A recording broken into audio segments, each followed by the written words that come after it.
ఏదో జరుగుతుంది ఇక్కడ, ఏం జరుగుతుందో. ఓ ఎక్స్ గర్ల్ ఫ్రెండ్తో మాట్లాడుతున్నారు, ప్రెజెంట్ వైఫ్ ముందే, అది కూడా భాగ్యం ముందు. ఎంత ధైర్యం ఉంది.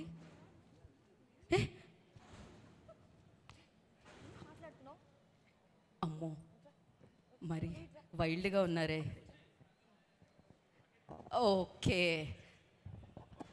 భార్య అంటే అంతేనండి, భాగ్యం అంటే అంతే. శాంపుల్ అమ్మా, ఈ శాంపుల్ మామూలుగా కాదు. బ్లాస్ట్ తొక్కేసింది, నొక్కేసింది మొత్తం సినిమా మొత్తం. ఇద్దరు చాలా కష్టం, కానీ అదే దానికని సంక్రాంతికి వస్తున్నాం, చిన్న బ్లాస్ట్ ఇస్తాం. దిల్ రాజు గారికి బిగ్గెస్ట్ బ్లాక్ బస్టర్ అయిపోతే చూడండి, అంతే. సూపర్ అసలు. యా, మామూలుగా ఉండదన్నమాట, అర్థమైపోయింది. సో మరి